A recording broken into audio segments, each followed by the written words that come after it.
Hey, what's going on? This is Dylan. This is Leslie This is Music and Mascara. Inside again. in the dinette. In the motorhome. Anything else? Nope. All right. That awkward moment when you're not prepared for, I don't know. like, what is happening right Hey. now. Yeah. Okay. So, today we're talking about working from home. Yes. How to work from home. Yeah, I think it's just on people's mind. One, we get this question a lot. Like, how do you, they're like, I envy you. You just work from anywhere. Well, actually, people think we're on vacation all the time. Really, we do work from anywhere. The people that understand that then are curious about that. Like, must be nice. But in the midst, on There a are serious challenges. note, there are challenges, but in the midst of what is currently going on, and if you watch this later, we're in the midst of this quarantine coronavirus right now, and people are being forced to work from home either by their company is highly encouraged, or maybe their kids are home and they don't have anybody to watch their kids because their kids are normally in school, and they're just being forced into these situations where they're like, what now? Yeah. I don't know how to do this. And if it's not because of that, maybe you're just trying to learn to work from home. Maybe you're like trying to convince your boss that it's a good idea. Maybe, Yeah. but to have some ideas together ahead of time so you can go in there armed and know that you're prepared and know that you'll be able to pull off Yes. working from home. This will just give you a little bit of ideas.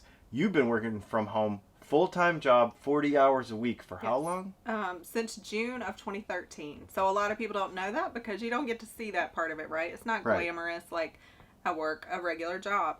But it is from home, fully remote. So a lot of people are like, oh, I wish I could do that. Or the other extreme, they're like, I could never do that. I love it. I didn't think I would. It was hard. I was in a very controlled environment. Not to the clock and in point. I know a lot of people have to like click a time card, but it felt like that most of the time. And it was very rule oriented and, just so many regulations even. And when you get thrown into a total freedom, just do your job, very autonomous, remote telecommute opportunity, it's like, holy moly, what? So I get it. It's a hard transition for even people that think they want to do it. Yeah. So you have to sit at a computer. You got a MacBook Pro here. Yes. And you have an iPad, and I think you have another, because you have to work across a bunch of different, you have to like test software with a Right. bunch of different operating systems. Right. So you have kind of one of everything, Yes. more or less. Yes. So what is your basic connection? First of all, we'll talk about like when we were at home, because we had a house Yes. with regular high-speed internet. What was your setup there? So it was similar to this because the only thing that has changed here is the internet setup. I still love to have this a little elevated so that the screen is more eye level, but having a Bluetooth keyboard and a Bluetooth mouse are super important to me. And this, for the most part, is all I need. A lot of people use a second screen. I do have a second monitor if I want to use that, but for the simplicity of this setup, for the simplicity of popping this off the charger and sitting on the couch, like, you can't beat that. So I keep it relatively simple here. In addition to like the regular job that I have, I also, blog and have some other ventures outside of normal working hours that also require an internet connection and a computer. So I do tend to use the iPad a lot for that, which is why I have this keyboard. And I love, love, love to write on the iPad with a pencil. I'm a note taker. And there's nothing like writing things to get it out of your head. And the iPad lets you do that too. So for your real job, Mhm. you're like in a lot of meetings, Zoom, teleconferences, stuff like that. So one of the things we do have to be concerned with, especially in a smaller space now, and if you're working from home, is make sure you kind of have a quieter space or a quieter corner. You use aftershocks, Yeah. bone conducting headphones, but have some good earphones with With the the little mic, microphone so that you can have a good. It doesn't have to be expensive. No. A lot of people are just using regular iPhone plug-in headphones, For sure. and they seem to work fine. No, that's pretty awesome. Whatever's comfortable, I think Right. convenient and comfortable are probably And the it doesn't most take up a lot of important. space. This is like a whole office. Right. And it is doable. We just need power and we need an internet connection. Yep. For my job's quite a bit different because we have some production. Well, we have some production involved where we're actually making parts. We're going to do a whole separate video just on how Dylan Talks Tone does its thing. But for the digital side of what I do, I'm not an Apple person. She's an Apple person. So I have a Microsoft Surface Pro 7 that I use for my light duty stuff. And then I also have a custom gaming PC that I built into like my video editing thing. And then as far as internet connection, which is probably the biggest thing, most people are just going to be in a house and they're going to have their normal internet connection and everything is going to be fine. If you're going to be mobile, it brings a little bit more of a challenge Yeah. to the table. And we've been through all of that. So we owned a house and we had The killerest internet. best internet ever. It was awesome. We had our own space. You know, we were talking about privacy and, you know, a quiet I environment. had an office, you had an office. So we had our own space. We had a great internet connection. No worries. What happens is we love to travel. So then we're on the road, and how do you stay connected on the road? Which turned into using hotspot. First tethering from our phones. Yes. Mm-hmm. But we realized that we're with Verizon, and most companies are like this. There's a difference between, I don't have my phone, but there's a difference between just like using data on your phone, just like watching a video on your phone, using the internet on your phone, and that amount of data that you have available according to your plan, and then using it as a hotspot and tethering it to your computer. So for our plan specifically, we do have unlimited data, and people think that means unlimited data. Well, it does when you're just using your devices. Unless you're even in a high congested area, they can throttle that back. Of course, you don't have total control. But when you use your device as a hotspot, you're limited to 15 gigs during your billing cycle. So it might not be a calendar month. Our billing cycle, I think, resets on the 20th. So it can be different whenever your billing cycle is. Right. So she was using up in about 2 weeks, is using up in about 2 weeks or right around there. Yeah. Your phone hotspot. Mm-hmm.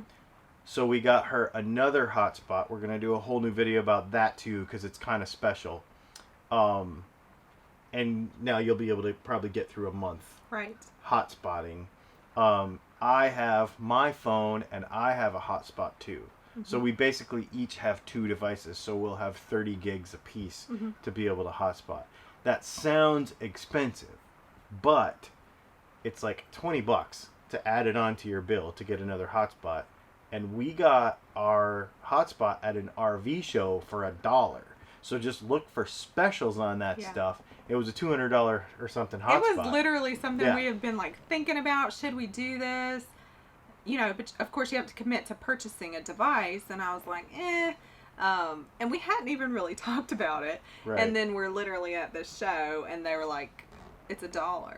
It's the show special. And I was like, $1? Like that thing costs $200. They actually had to put $1 on her credit card. It was fine. And I mean, then to me, if it's $1 and it's a $200 device, like that answered the question in itself. It wasn't a question anymore. Yes, it's worth trying. So that's kind of how we decided that, because you can be out and about, right, and use public Wi-Fi. You know, you see people at Starbucks all the time and they're using public Wi-Fi.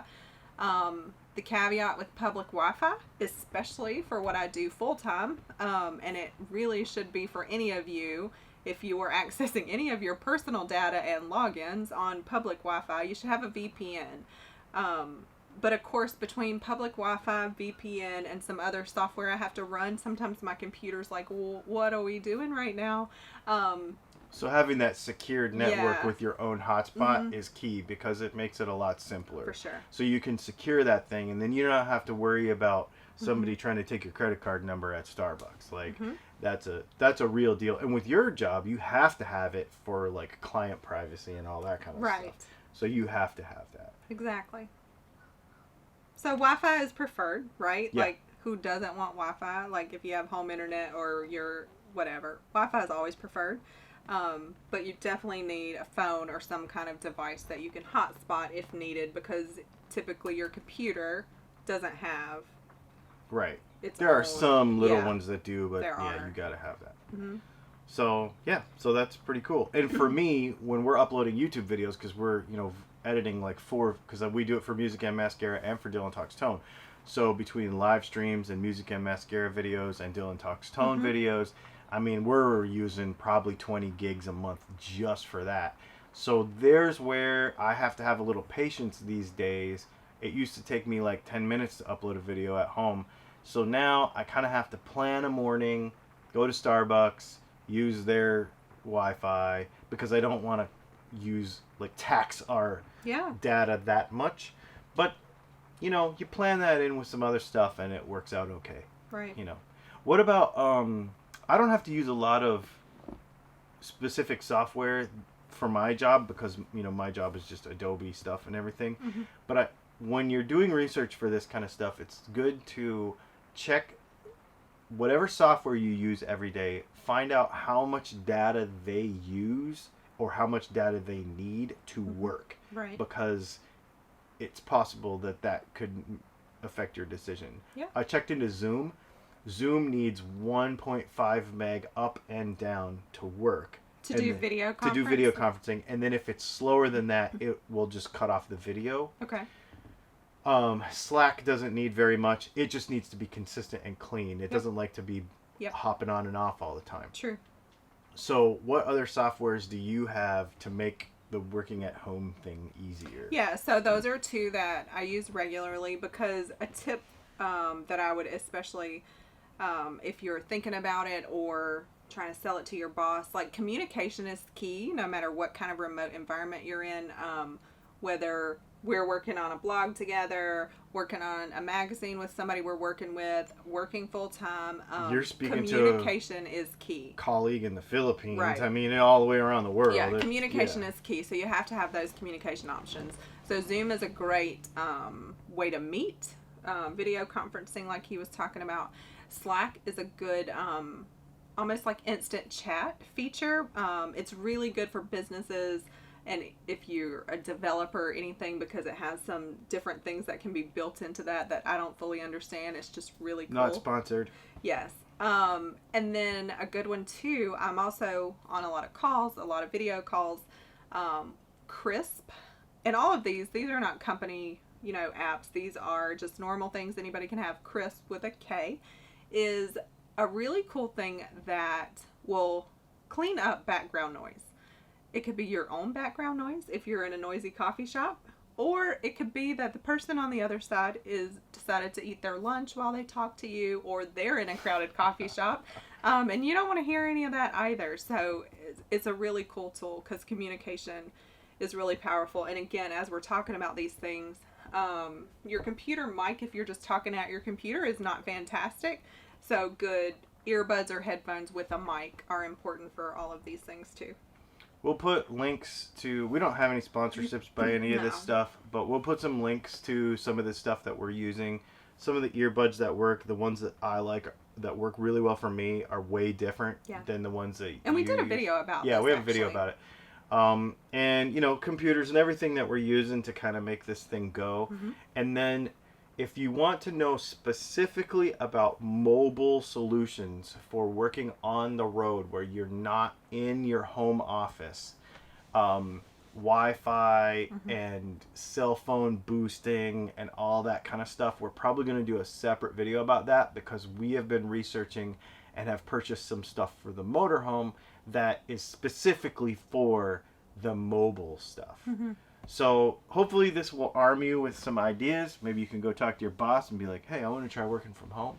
Or like she said, if you're suddenly forced to do it because of the way the world is right now, it's possible that you are like, oh crap, what do like, where do I start with all this? Hopefully this helps a little bit. Thanks for hanging out. And we'll put this in the comments below. Make sure you check out our patreon.com/music and mascara. And if you have any questions or ideas, or this makes you think of something like, wait a minute, how do you do X or Y? Because maybe we glazed over too fast or whatever, put it in the comments and maybe we'll make a video about it. Thanks for hanging out.